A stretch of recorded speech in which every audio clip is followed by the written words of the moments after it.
Бидний яг одоо орцож байгаа дэд хэмжээний уулзалтын хамгийн анхаарал татсан сэдэв бол тогтвортой байдал. Нисхийн технологиг энэ чиглэлд хөгжүүлэх тал дээр маш олон санаачлага хэрэгжиж байна. Хамгийн том технологи бол яах аргагүй тогтвортой нисхийн түвш. Энэ технологи нисхийн салбарыг тогтвортой байгаль дээлтэй байлгахад чухал үүрэг гүйцэтгэх болно. Гэтэ ус төрөгч болон ирээдүйд хөгжүүлж болох өөр олон технологи байгаа.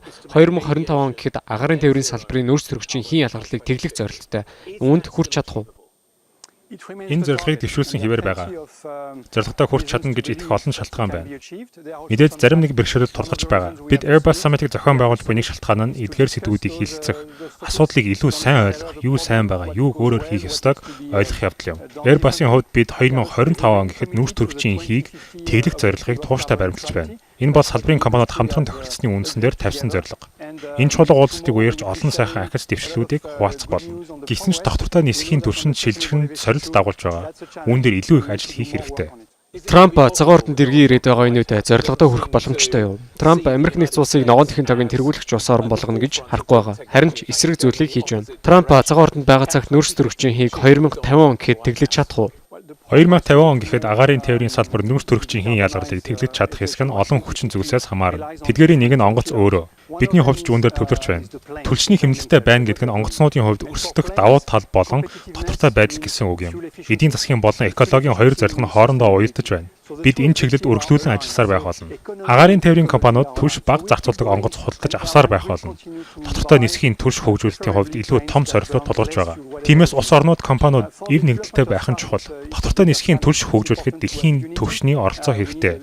Мэдээж бид Америкийн нэгдсэн улс энэ тал дээр ямар бодлоготой байгаа болон бусад улс орнууд ямар төвшөнд хамтран ажиллах тал дээр ойлголттой болох хэрэгтэй. Европ үнийг ганцаараа хийж чадах уу?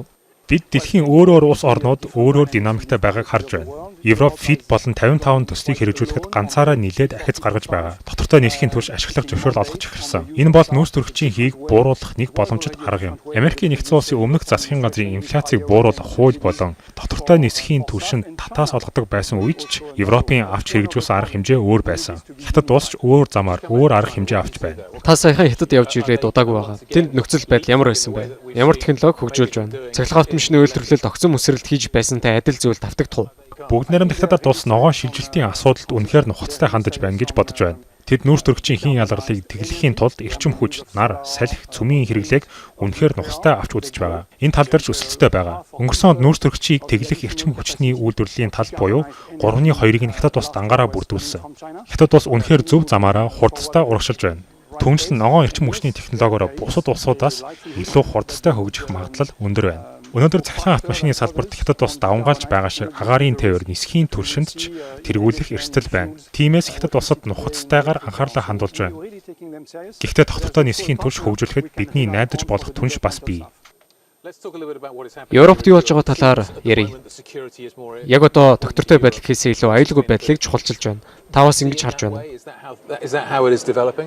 Суур хүчин зүйл гэж харж байна. Хөгжилд хүрэхэд аюулгүй байдал шаардлагатай. Хөгжил дэвшилт хүрснээр уур амьсгалын шилжилт болон нүүрс төрөгчийн ялгаруулалтыг бууруулах чиглэлд хөрөнгө оруулалт хийгдэнэ. Тиймээс аюулгүй байдлын асуудал нь нэн төрөнд тавигдах ёстой зүйл. Европ чинь чиглэлд анхаарч байгаа. Одоогоор манай компанийн хувьд энэ хоёр зүйлд ижил тэгш хөрөнгө оруулаад явна гэж харж байна. Бид олон төрлийн бизнес эрхэлдэг. Мөн манай компанийн санхүүгийн байдал сайн байгаа гэдэг утгаараа энэ чиглэлд хөрөнгө оруулаад явна гэж харж байгаа. Гэхдээ бид урд өмнө байгаагүй их хэмжээний хөрөнгө оруулалтыг сансар болон батлан хамгаалахын салбарт оруулах шаардлагатай. Үүнийг бид боломж гэж харж байна. Энэ нь Европын аюулгүй байдал чухал ач холбогдолтой гэж харж байна. Одоогийн байдлаар Европын хамгийн хамааралтай гол технологи болох Starlink Украинд хамгийн ихээр ашиглагдаж байна. Тэгвэл хэр хурдан хугацаанд Европ үнийг орлох төстэй зүйл бүтээх боломжтой вэ? Мэдээж хэрэг Starlink бол маш том нээлт, хиймэл дагуулын сүлжээ нь аль хэдийн өргөн хүрээнд тархсан. Европын хувьд хэд хэдэн сансрын хиймэл дагуултайч харьцуулахад хамаагүй жижиг. Нэг талаараа бидэнд эрэлт хэрэгцээтэй. Нэг нийтлэг хэрэгцээтэй улс орнууд болон нийлүүлэлтийг хангах салбар шаардлагатай. Ерөнхийдөө Европт зах зээл хэрэгтэй. Технологийн хувьд бид маш төстэй технологитойч илүү өргөн хүрээнд хөгжүүлэх шаардлагатай. Airbus-ыг хэрхэн хөгжүүлэх талаар та ярьлаа. Сүүлийн жилүүдэд илүү иргэний нисхийн үйл ажиллагаа явуулж байгаа шүү дээ. Сансрын болон батлан хамгаалахын үйл ажиллагаа Airbus-ийн хувьд ялгаагүй чухал зэвсэг болж байгаа гэж харж байна уу? Airbus-ийн хувьд батлан хамгаалахыг дэд хэмжүүр гэж хүмүүс үргэлж ярьдаг.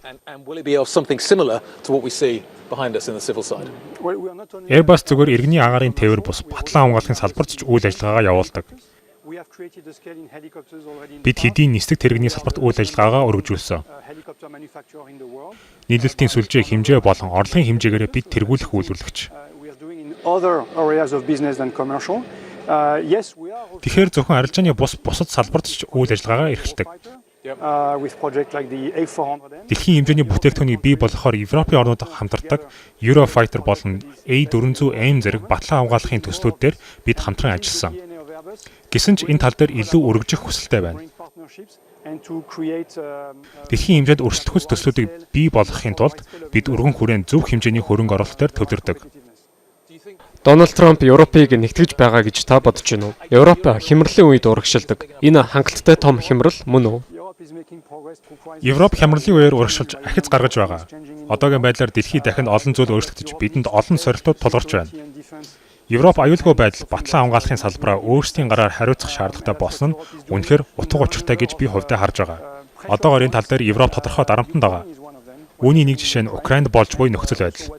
Мөн Дональд Трампын хэрэгжүүлэхийг хүсэж буй зорилт нь Европыг өөрийн ирээдүг өөрөө тодорхойлох шахалтанд оруулж байна. Трампын хэлэх хамгийн дуртай үг тариф шүү дээ. Та энэ тал дээр ямар таамагтай байгаа вэ? Airbus компанид энэ хэрхэн нөлөөлж байна? Таны хард байгаа онгоц дэлхийн өнцөг булан бүрээс ирсэн эд ангиудаас бүрддэг. Өмнө хошигнож ярьж байсан. Онгоцны хамар Францаас, хөдөлгүүр нь Америк болон Францаас ирдэг гэх мэт. Энэ бол дэлхийн олон улсын оролцоогоор бий болсон онгоц. Гэтэ нөгөө талаас энэ нь эмзэг байдлыг бий болгодог.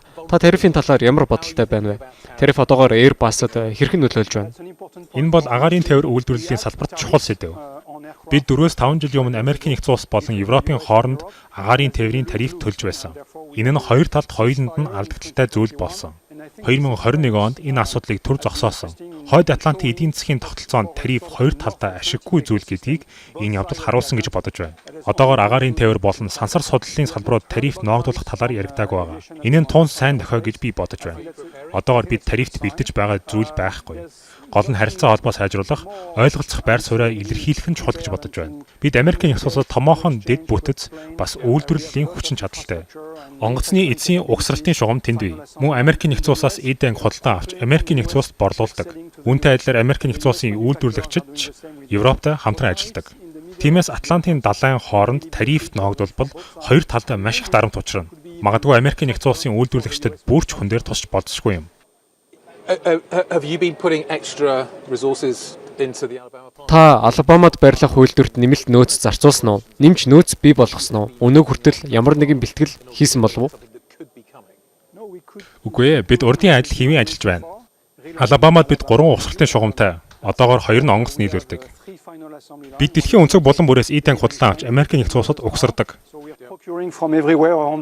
Ингэснээр тус Америкийн агаарын тээврийн компаниудтай хамтран ажиллаж, тус улсад ажлын байр бий болгодог.